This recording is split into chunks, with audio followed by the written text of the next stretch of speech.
It's extremely difficult to try and form connections with people nowadays. We live in a world where everything is just it's so fast. It's so, 1 minute is this, the next minute is that. There's never really no true reliability on things that matter the most. For most of us, we're on our own. We're defeated. We're destroyed.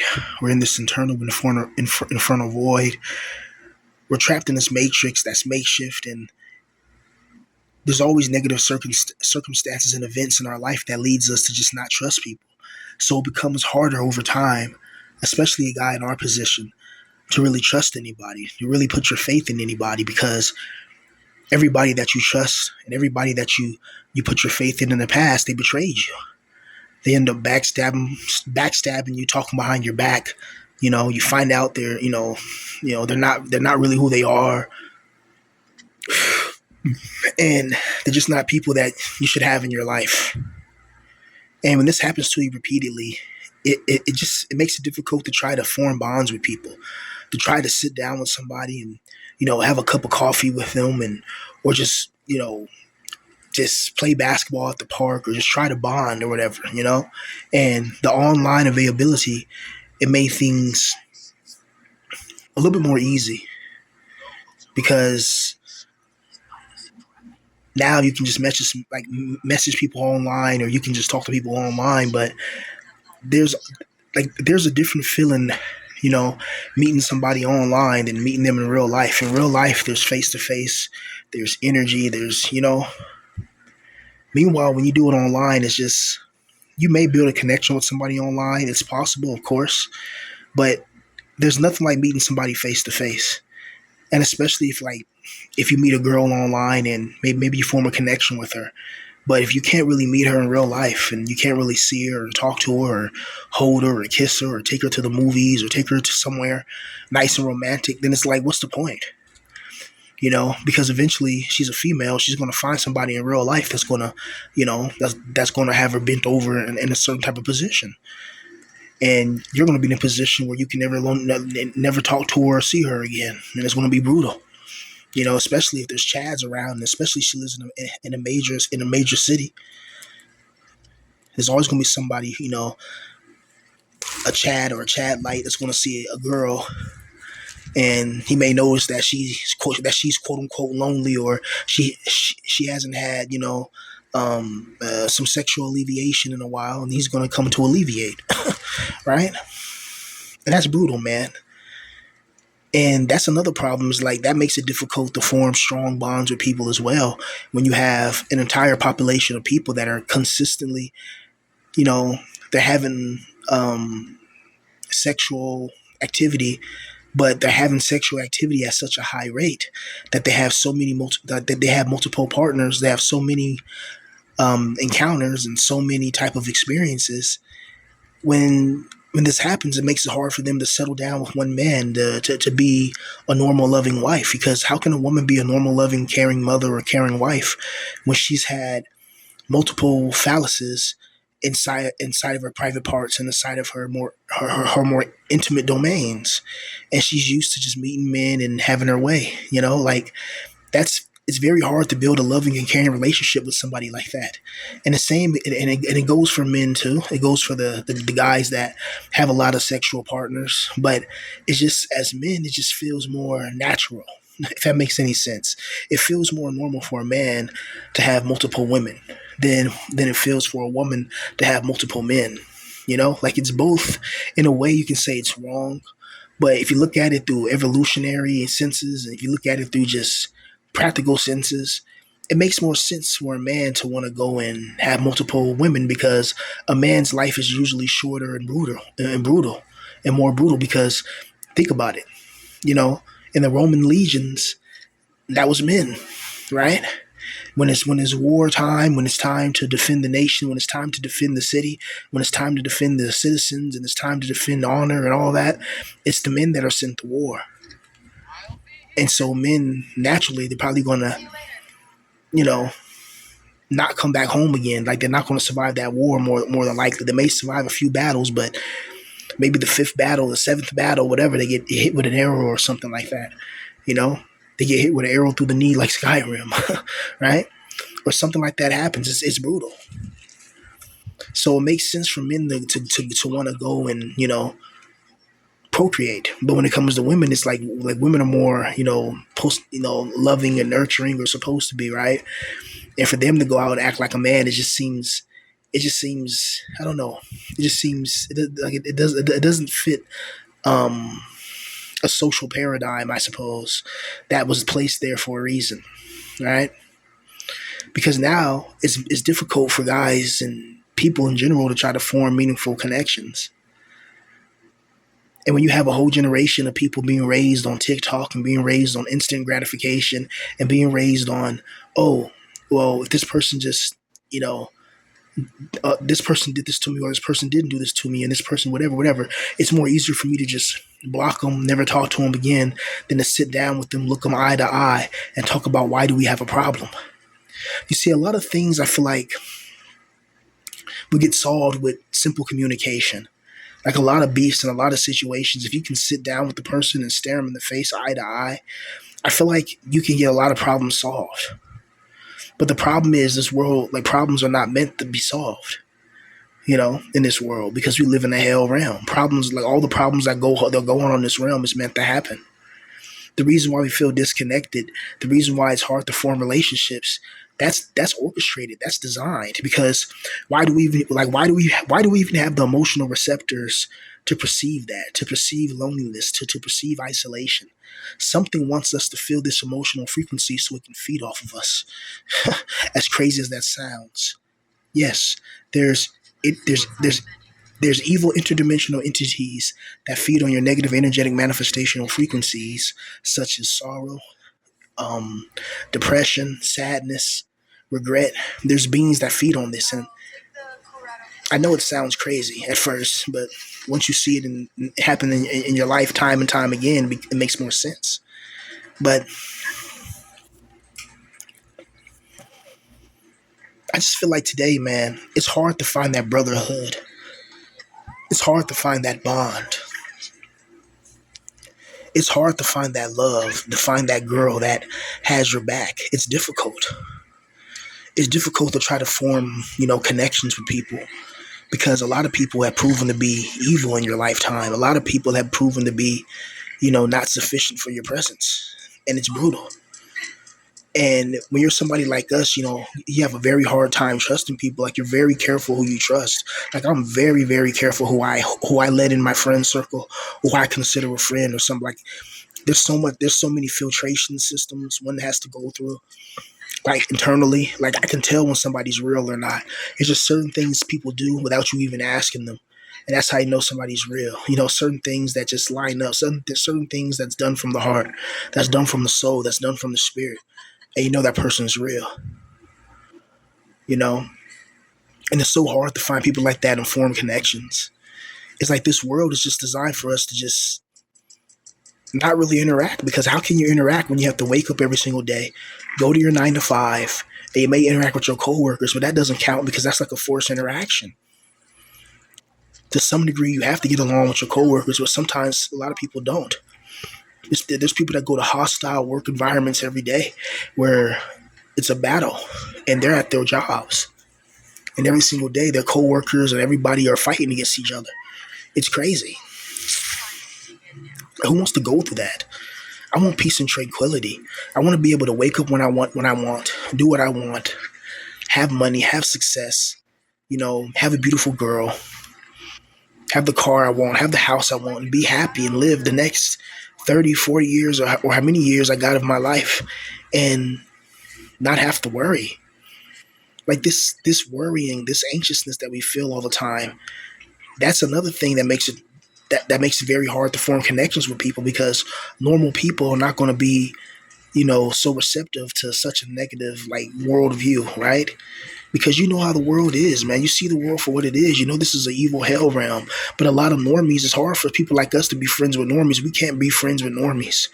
Like, you can only try to associate with people that know how it feels like to be isolated, to know how it feels like to go 10 years without having sex, 10 years with no type of sex. Imagine telling people that. People will think you're crazy if you said that you're 25, you're in your 20s, and you went a decade without this, or if you're 30 or in your mid 30s or whatever, you went a decade without no type of sex with a woman at all. That whole time you're just watching adult explicit material, wanking off and stuff like that, but you had no physical contact with a woman for over a decade, and you're not in prison. Most people will look at you like, "What the hell is wrong with you?" They look at you like you're an alien. Then you got people that are like, they're grown men, but they're virgins. You know, like you have somebody who's a full grown man, but he's a virgin, and people blame him and call him the loser and the failure. But that's not the truth. You're not a loser, and you're not a failure. The thing that failed you is this wicked, evil system. That's what failed you. Because I guarantee you was probably a nice guy or somebody that, is decent, right? Every now and then you have those people that they kind of deserve to be in like in this position.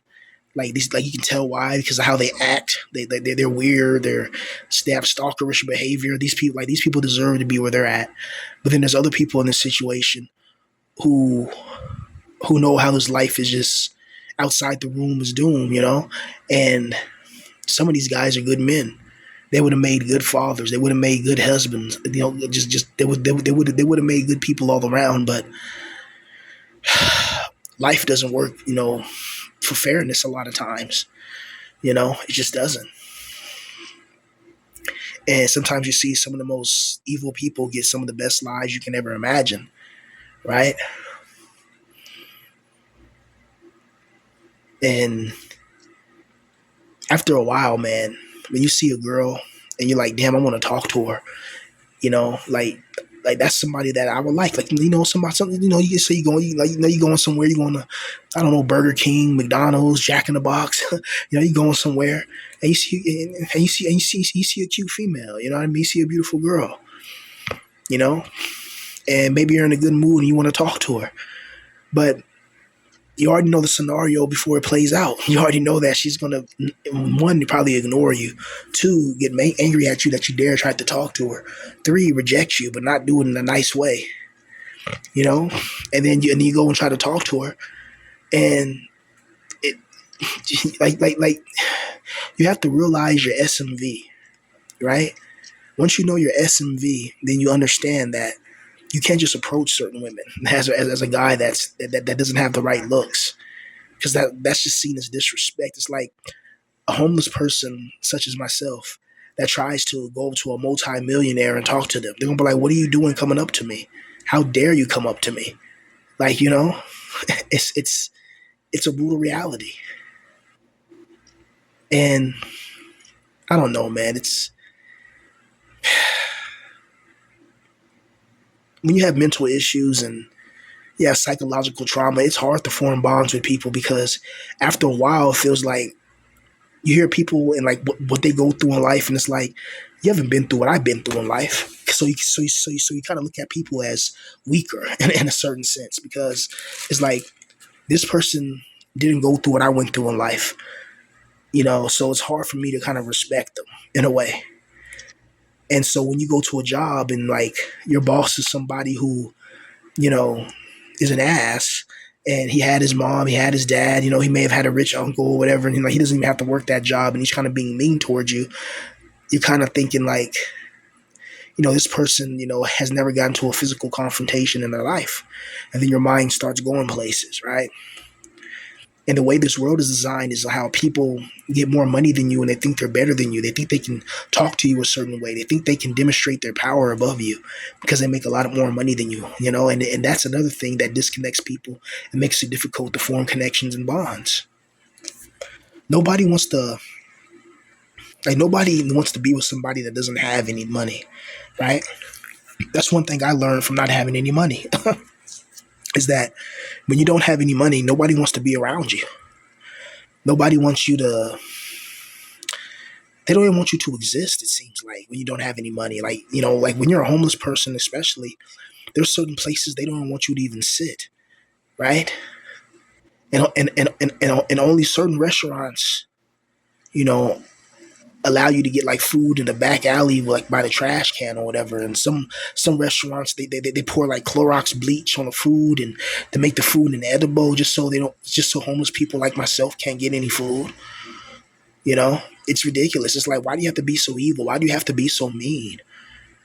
You know, you already like you already made your money for that day, and that's food your food you're just gonna throw away. How come homeless people like myself can't go get some food?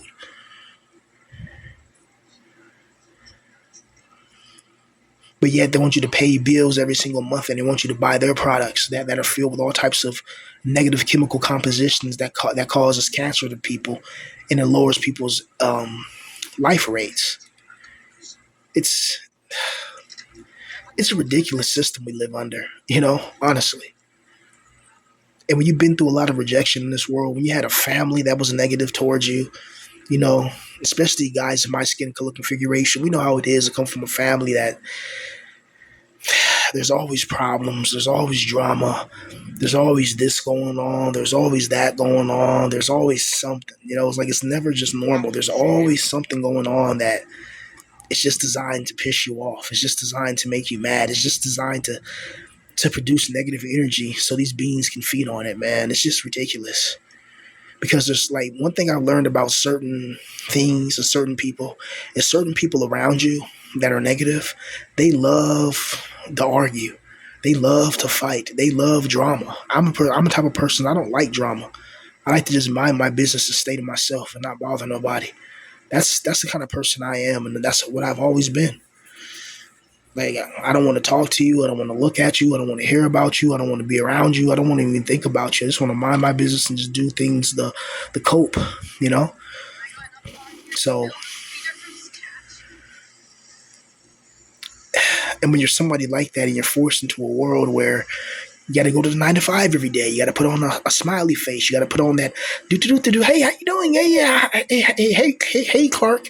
Hey, Chelsea. Hey, Karen. Hey, how you doing? Hey, James. It's just a good morning today. Yeah, it's a good morning, isn't it?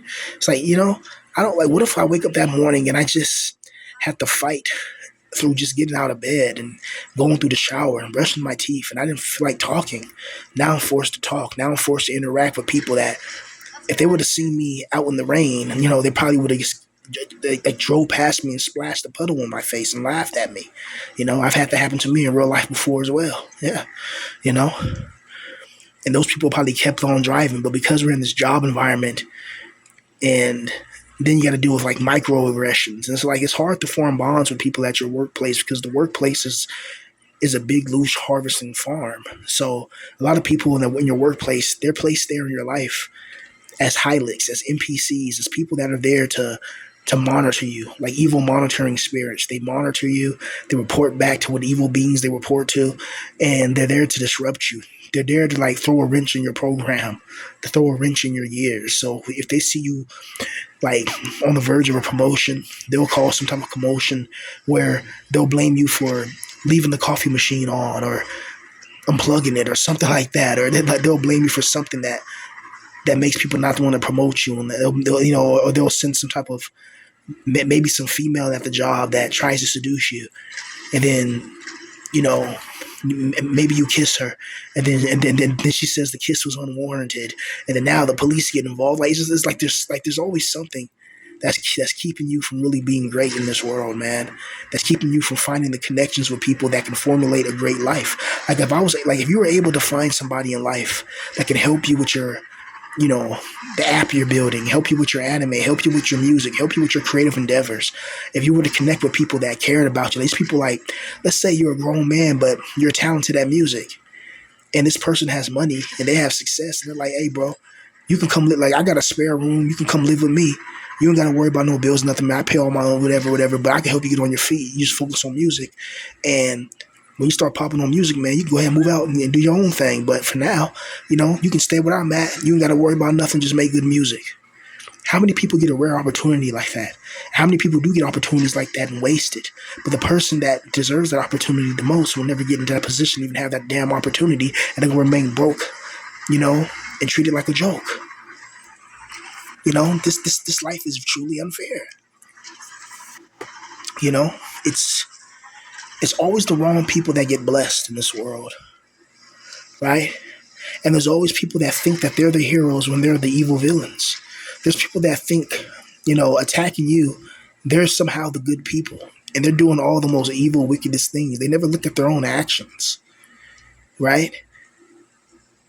And these people do like negative things, but they never look at their actions, and they always accuse you of doing something when you have never done nothing to them. Most people that bothered you in this world, you've never done nothing to them, but mind your business and stay out the way. Yet these people still um, mess with you.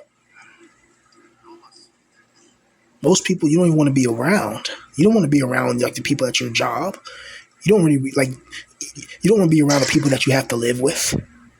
Most of your problems come from that. Most of your problems come from your environment. Most of your problems come from people that you have to interact with every single day. Notice when you're by yourself and you don't have no type of worries or no type of, bull crap to worry about. Notice how it's so peaceful when you're by yourself. You know, it's so peaceful when it's just you and yourself, and it's just you and your thoughts, and it's just you and your own emotions, and you're not being influenced by anybody else's negative energetic frequency. You're not being influenced by anybody else's drama or trauma or whatever problems they're going through. You're just totally focused on yourself. And in those moments, you start to understand what you like, what you dislike. Like, you understand yourself a lot more without that external noise. But when you're in this world, it's very difficult to try to form any type of meaningful relationships nowadays because everything's so transactional. Especially as a man, it's always what can you provide as a man? What can you give people of this world that makes you even worthy for them to even pay attention to? And that's difficult at times because a lot of us don't even want to be famous. A lot of us would love to be rich, but a lot of us, the only way we're getting a beautiful woman in our life is if we become famous millionaires. So it's like basically hitting the lottery because we've been through so much drama, so much problems just because of how we look like that having a beautiful girl in our life now is it's impossible. It's impossible. And it's just one of those things where it's like, why even bother? Why even put so much emotion in this? Why even care at this point? Like, why do I still care that I want a beautiful woman? Because I'm a human being, because I want that natural love and affection. You know, like, I know I'm in this position, but it doesn't mean that I don't want to have a woman in my life. It doesn't mean that I wouldn't be a lot like I would be a lot more happier with a girl in my life than not having a girl in my life, and I wouldn't be as quote unquote negative, I guess. But not having a woman in your life when you want a woman in your life, it adds a certain energy to you, especially when you see certain guys get these women so easy. Meanwhile, you struggle. Meanwhile, you're trapped in this bubble. You're trapped in this infancy. Like, you never like feel like you're an adult man. It's hard to feel like an adult man when you don't really have any type of real life experiences with women. You never like you never been on a date. You never booked a trip with a female. You never been on a cruise. You never went out to dinner. You never went on a Valentine's Day date. And you're a full grown man. How can you feel like a man when you haven't done things that are normal for men? But still the government wants you to pay bills and all that. It's funny how the government will force you to pay bills, draft you to the military, but they never force you to get a good, beautiful wife, or they never force you to get $1 million. But they'll force everything else upon you, except the things that you really want. Notice that, man. Just how this government behaves, just evil and wicked and sadistic, right? This whole world is twisted. This whole world is just ridiculous. I'm sick of it. I'm tired of it. I'm annoyed. It's late at night. I don't have any kush left. You know, YouTube. I wish YouTube. You know, I wish I could make like 20 grand off YouTube in a month. That'd be so amazing. You know, but it takes years to get to a level like that. And and honestly, I don't think I'm gonna. I don't know if I'm gonna be here, and I don't know how long we got in this world, and we don't know how long we got. Like life is random, you know. There's people that I used to know my entire life that are gone now forever. I'll never talk to them again. I'll never see them again. I'll never be around them again, and it feels surreal. It doesn't even feel real. It feels like, what the hell is this? Like, wow, this can really happen. You know, for my whole life, I never really been through this many funerals in such a frequency. You know,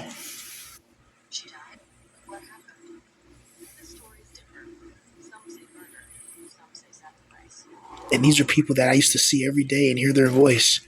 Now they're gone, and now I have no type of safety net. I'm trapped.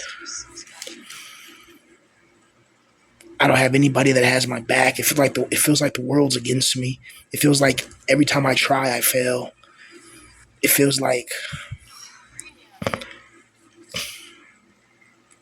I just like finally my YouTube channel takes off and it becomes successful. But look what I had to go through in order for that to happen. You know, like how come this didn't happen in 2020, where I still have my grandmother, where I could like spend at least 3 4 years trying to build up a YouTube online business or whatever, and I can do that in peace without being homeless. Where I know for sure, I got this, I got that. I don't got no more EBT. That's done for. You know, like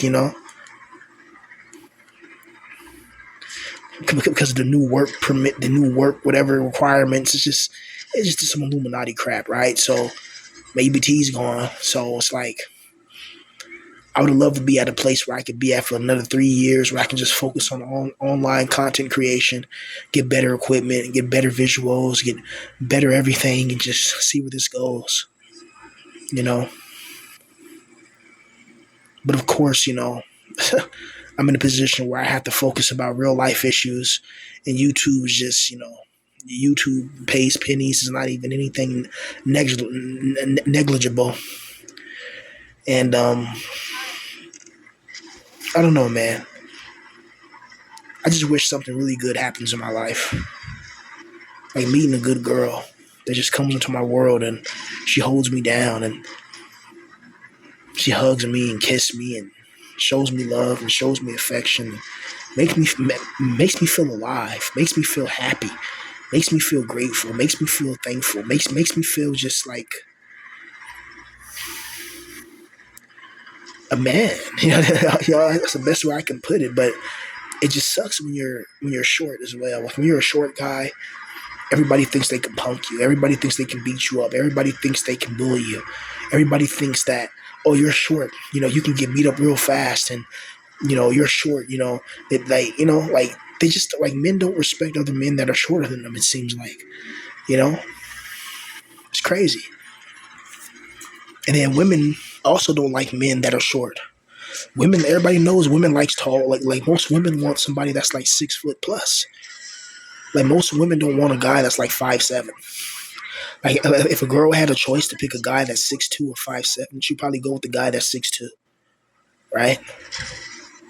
That's one thing about being short that I just don't like. Like I don't like being short. Like there's the short man problems that we all go through. If you're a short man, you already know the pain. Like you know what happens. Like you know what we have to go through in this position. It's brutal, man. Honestly. And how can you really form connections in a world where everything is fake? Most people are fake. Most people are snakes. So how can you form a connection with people like that? I'm a real one, homie. So that means that I show love and I hold it down, and I don't be on no fake ish. Like if I got something to say about you, I'm gonna say it to your face. Like there's nothing I'm not gonna say like about you that I wouldn't say to your face, right? And plus, like that's why I keep my circle small, so I don't even have to do that.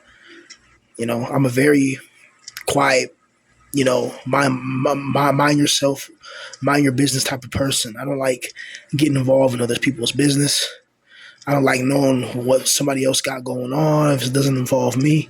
If it doesn't involve me, I don't care. I can care less, man. And I think that's part of a problem in this world where it gets to a point where everybody just has this attitude where they just focus on themselves, because when they try to focus and be a good person and help other people, they get screwed, right? Like, what happened to that? I think it was that one guy who, like, I think he gave his liver to the, like, he had a girlfriend and she had cancer, and like he gave his liver or he gave a piece of his body to her, and then she got better, and then she left him anyway. And it's just like stuff, stories like that. Those are horror stories, and those are stories that just shows men that you're only as valuable as what people can get from you. Like, she's not going to never find anybody that loves him or anybody that loves her as much as he loved her, as much as he loved her. He gave away his kidney for her, or I think his kidney or liver or something for her to help her cancer treatment, and she just left him anyway. That's brutal. But it's reality in this hell world ran by the demiurge and his minions.